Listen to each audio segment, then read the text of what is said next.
ভারত নিয়ন্ত্রিত কাশ্মীরে পর্যটকদের ওপর ভয়ঙ্কর হামলাকে ঘিরে মানুষের মনে এরই মধ্যে উকি দিচ্ছে নানা প্রশ্ন। তা থেকে ডালপালা মেলছে নানা জল্পনা কল্পনা।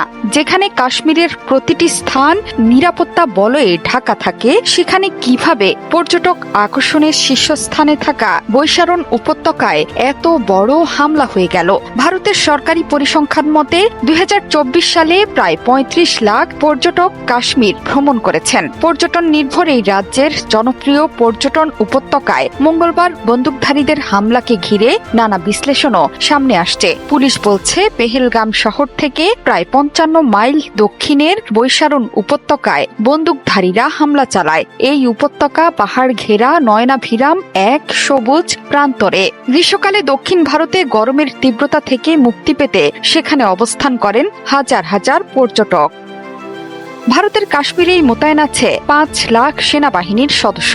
লাখ লাখ সৈন্য দিয়ে রীতিমতো ঘেরাও করে রাখা হয়েছে কাশ্মীরকে। শীর্ষস্থানীয় পর্যটন কেন্দ্রগুলোতে যেহেতু মানুষের সমাগম সবচেয়ে বেশি থাকে, সেখানকার নিরাপত্তা বাহিনীর সদস্যরা কোথায় ছিলেন সেটি নিয়েও চলছে জল্পনা কল্পনা। শুধু তাই নয়, হামলার পরপরই এলাকা ছেড়ে পালিয়ে যায় বন্দুকধারীরা। তাদের একজনকেও ধরা সম্ভব হয়নি। হামলা প্রসঙ্গে কাশ্মীরের মুখ্যমন্ত্রী জানান, এই হামলা সাম্প্রতিক বছরগুলোতে বেসামরিক নাগরিকদের উপর সবচেয়ে বড় হামলা।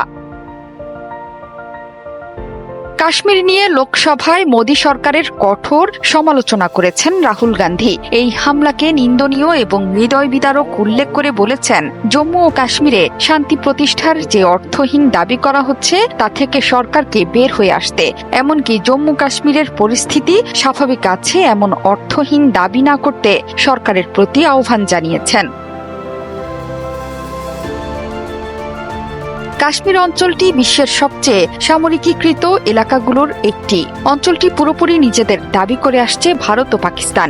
এই দুই পরাশক্তিধর প্রতিবেশী দেশ এ অঞ্চল নিয়ে একাধিকবার যুদ্ধেও জড়িয়েছে। বর্তমানে প্রায় ৫ লাখ ভারতীয় সেনা সদস্য স্থায়ীভাবে কাশ্মীরে মোতায়েন আছে। কঠোর নিরাপত্তা বলয় থেকেও এতগুলো প্রাণ বাঁচাতে তড়িৎ কোনো পদক্ষেপ নিল না সেনাবাহিনী। ২০১৯ সালে কাশ্মীরের আংশিক স্বায়ত্তশাসন প্রত্যাহার করে নেন ভারতের প্রধানমন্ত্রী নরেন্দ্র মোদী। সম্প্রতি ওয়াকফ আইন নিয়ে ভারতের পশ্চিমবঙ্গে উত্তেজনা ছড়িয়ে পড়ে। এই আইন নিয়ে তোপের মুখে পড়েছেন নরেন্দ্র মোদী। সামনে নির্বাচন, পাশাপাশি ৩ জুলাই থেকে ৩৮ দিনের অমরনাথ তীর্থযাত্রা শুরু হওয়ার কথা ছিল। তার আগেই এই হামলার যাত্রাকে ঘিরে আতঙ্ক তৈরির চেষ্টা হচ্ছে বলে আতঙ্কিত অনেকে। এসব কিছুর নেপথ্যে মোদীর হিন্দুত্ববাদী রাজনীতির দিকে আঙ্গুল তুলছেন বহু মানুষ।